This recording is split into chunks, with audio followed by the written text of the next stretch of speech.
que nosotros somos del Señor Jesús. ¿De quiénes somos? Hay veces que uno se despista, uno encuentra en la historia de la humanidad que hay personas, por lo menos tiene una atadura, antiguamente decía Julana de tal de, y eso antes sacaba pecho y paraba la cola. Y uno no es sino de Dios, diga el que está al lado, uno es de Dios. Incluso hay gente que viene a celebrar la misa y dice Julana de tal de, digo, tiene que soltar, ya uno no está, con tal de que sea de Dios, con eso nos basta, y por eso el Señor hoy nos lo enseña. El Señor esté con ustedes. Lectura del Santo Evangelio según San Mateo. Cierre sus ojos y recreen con imagen las palabras del Señor Jesucristo. En aquel tiempo dijo Jesús a sus discípulos: no creáis que he venido a abolir la ley de los profetas. No he venido a abolir la ley, sino a dar plenitud. Os aseguro que antes pasarán cielo y tierra que deje de cumplirse hasta la última letra o tilde de la ley. El que se salte un solo de los preceptos menos importantes y se lo enseña así a los hombres, será el menos importante en el reino de los cielos. Pero quien los cumple y los enseñe será grande en el reino de los cielos. Palabra del Señor. Que por la proclamación de este santo evangelio sean perdonados nuestros pecados. Amén. Hoy, en este día que Dios nos regala, nos pide encarecidamente que revisemos un mandato que Dios nos dio. Y es cómo los mandamientos de la ley de Dios deben hacer parte de nuestra vida. No solamente conocerlos, sino que hay que vivirlos. Hay veces sabemos muy bien de ellos, pero no los vivimos. Hay otros que ni lo saben ni los viven, están mucho más atrás.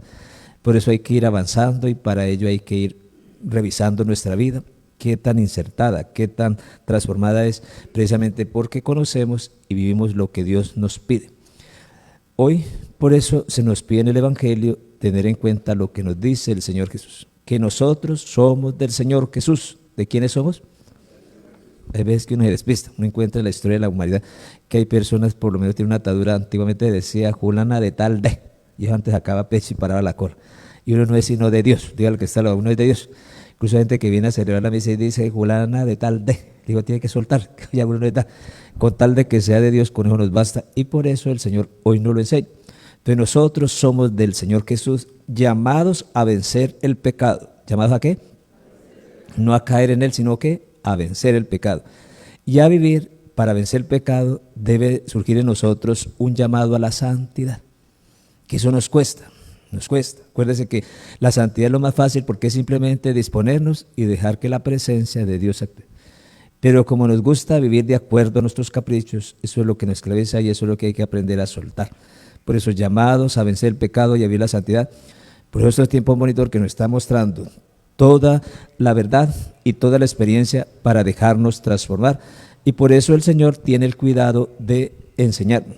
Y por eso el Señor nos lo advierte. No he venido a abolir la ley, sino a que se cumpla en plenitud cada punto y cada coma. Luego estamos obligados a escuchar siempre la voz de Dios. Por eso hay que acercarnos con humildad y sencillez a la palabra, para que escuchándola demos frutos, para que escuchándola nuestra vida se transforme. Bien, por eso el Señor nos advierte, dice, quien cumpla la palabra y la enseñe la palabra de Dios, tiene que hacerla a plenitud, porque si a alguno le resta importancia o la enseña así, es el menos importante en el reino de los cielos. Pero el que la enseña a plenitud, entonces es grande en el reino de los cielos. Por eso uno tiene que cada día con humildad acercarse a ella y con humildad pedir a Dios que nos dé esa gracia para poder cumplir su misión. Luego, una de las obras de misericordia es enseñarle a los demás que conozcan de Dios, que eso cuesta.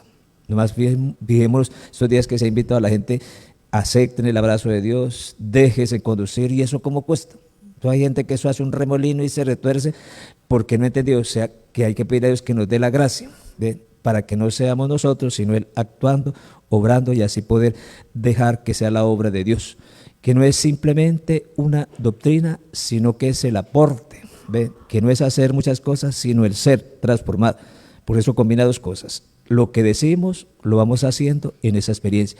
Pero ¿quién lo va haciendo? La presencia de Dios en nuestra vida. Entonces, la palabra no es solamente para escucharla, sino para dejarla, que ella haga su obra en nosotros. Cierre sus ojos y vamos a pedir a Dios que nos bendiga. Digamos todos, Señor Jesucristo, aquí está mi corazón. Te abro mi corazón. Entra en mi corazón. Perdona mis pecados y quédate en mi corazón. Haz de mí una nueva criatura conforme a tu voluntad. Gracias, Señor. Gracias.